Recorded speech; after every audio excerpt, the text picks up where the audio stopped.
하나님 말씀은 살았고 운동력이 있다고 했습니다. 그래서 살았고 운동력 있는 말씀이 혼과 관절과 골수를 찔러 쪼개기까지 한다고 성경은 말합니다. 또 태초의 말씀이 계시니라, 이 말씀이 곧 하나님과 함께 계셨으니 이 말씀은 하나님이시니라. 말씀이 하나님이시고 그리스도이시기 때문에 말씀은 성령의 검이기도 합니다. 이처럼 하나님의 말씀은 능력이 있습니다.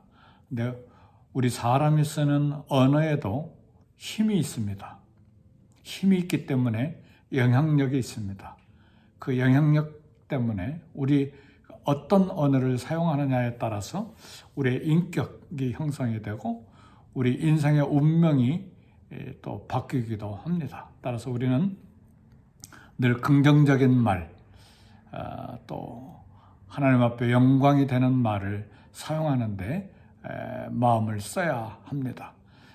긍정적인 말을 할 때 긍정적인 인격과 또 긍정적인 신앙, 그리고 긍정적인 인생으로 변화되는 그런 은혜가 있습니다. 그러나 부정적인 말을 계속 사용할 때는 부정적인 인격, 부정적인 또 신앙이 형성이 되고 부정적인 또 운명이 될 수도 있습니다. 따라서 우리 늘 하나님 앞에 감사의 말을 해야 합니다. 감사의 말에 영향력이 있습니다. 사람들을 변화시키고 사람들을 긍정적으로 만들고 사람들을 신앙적인 사람들로 만들어내는 그런 힘이 우리가 사용하는 언어에 있습니다. 때때로 우리는 하나님이 내 기도를 들어주시지 않는다고 섭섭해하고 불평할 때가 있습니다. 하나님이 내 문제를 해결해 주시지 않는다고 원망할 때가 있습니다. 하나님 나를 사랑하지 않는다고 슬퍼할 때가 있습니다. 이런 말들은 우리는 조심해야 합니다. 그 생각을 우리의 언어로 표현할 때 그것을 듣는 사람들과 나 자신조차도 부정적인 사람이 될 수가 있기 때문에 그렇습니다. 하나님이 나를 사랑하신다면 어떻게 이런 일이 일어날 수 있을까? 하나님 정말 나를 사랑하신다면 왜 나의 답답한 문제가 해결이 되지 않는가?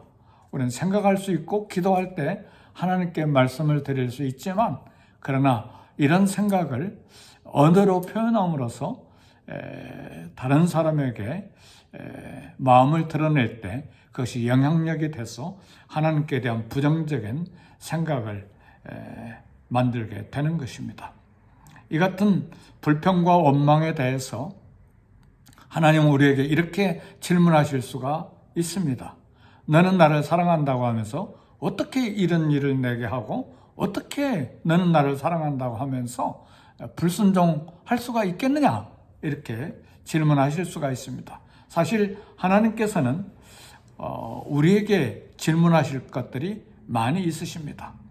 내가 하나님의 뜻을 어기고 내가 말씀대로 살지 않고 성령을 근심하게 하는 죄가 얼마나 많이 있습니까? 그러나 하나님은 내게 불평하지 않으십니다. 하나님은 내게 원망하지 않으십니다. 하나님은 나를 버리시지 않습니다. 십자가에서 하나님 내가 기대하는 그리고 내가 원했던 모든 사랑을 다 쏟아 부어 주셨습니다. 나를 죽음에서 영원히 살도록 하기 위해서 아들을 세상에 보내셨습니다. 하나님은 나를 위해 자기 아들을 아끼지 않으셨습니다. 나를 살리려고 아들을 대속물로 세상에 보내셨습니다. 우리는 자녀들을 얼마나 사랑합니까? 그 사랑 때문에 자녀들이 아플 때 차라리 내가 아프고 자녀들이 수술을 받을 때 차라리 내가 수술을 받으면 좋겠다고 생각하지 않습니까? 끔찍하게 우리 자녀들을 생각하지요. 하나님은 당신의 아들의 생명을 내게 주셨습니다. 하나님의 아들의 목숨을 내게 주셨다면 하나님은 내게 모든 것을 다 쏟아 부어 주신 것입니다. 우리 위에 하나님께서 아들을 목숨을 주셨다면 나 위에 안 주실 것이 무엇입니까? 그런데 나는 주님을 위해서 무엇을 했길래 무조건적인 하나님의 사랑을 요구하는 것입니까? 내가 주님을 위해서 어떤 헌신과 봉사와 사랑을 쏟아 부어드렸길래 내 마음에 차는, 내 마음에 만족하는 하나님의 사랑을 요구하는 권리가 내게 있는 것입니까? 오히려 하나님이 나에게 사랑을 요구하고 기대하셔야 되지 않겠습니까? 하나님은 사실상 우리에게 하나님에 대한 절대적인 사랑을 기대하십니다. 하나님 자신을 다 주셨기 때문에 우리에게 사랑을 요구하실 수가 있습니다. 그러나 우리에게는 하나님께 절대적인 사랑을 요구할 권리가 그리고 공로가 없습니다. 그럼에도 우리는 기도를 안 들어주신다고, 내 문제를 해결해 주시지 않는다고 슬퍼하고 불평하는 그런 습관이 우리에게 있습니다. 하나님은 우리가 우리의 하나님의 뜻을 무시하고 십자가 사랑을 신뢰하지 않아도 우리에 대해서 오래 참으십니다. 우리가 그리스도의 모습을 담지 않는 죄를 저질러도 하나님은 우리에 대해서 오래 참으시고 기다리십니다. 하나님은 용서를 손에 주시고 우리의 믿음이 새롭게 회복되기를 원하십니다. 하나님은 새롭게 하시는 하나님이십니다. 하나님은 우리를 새롭게 하실 수 있는 능력을 가지고 계십니다. 우리가 하나님을 사랑한다고 말할 때 그 사랑이 어디에서 왔습니까? 하나님을 사랑하는 그 능력이 어디에서 온 것입니까? 자발적으로 나왔습니까? 요한일서 4장 19절 보니까 우리가 사랑하면 그가 먼저 우리를 사랑하셨습니다. 그랬습니다. 하나님이 먼저 나를 사랑하셨으므로 내가 하나님을 사랑하게 된 것입니다. 우리가 어떻게 십자가를 믿게 되었습니까? 고린도전서 12장 3절 보니까 성령으로 아니하고는 누구든지 예수를 주시라 할 수 없느니라고 사도 바울은 말했습니다. 우리들은 하나님의 은혜를, 우리는 성령의 은혜로 십자가를 믿게 된 사람들입니다. 하나님의 은혜로, 성령의 은혜로 우리가 하나님을 아버지라 부를 수 있는 믿음이 생긴 것입니다. 우리들 속에 무슨 대단한 헌신과 애정이 있어서 우리가 하나님을 사랑하게 된 것이 아니라 성령의 은혜로, 하나님의 은혜로 우리가 하나님을 믿게 되고, 그래도 우리 마음 한쪽 구석에 하나님을 사랑하는 마음이 있는 것입니다. 이 모든 것이 하나님이 주신 은혜요, 하나님의 사랑의 결과입니다. 그렇다면 내가 하나님께 무슨 대단한 것을 투자했길래 하나님의 사랑이 내게 모자란다고 섭섭할 수가 있겠습니까?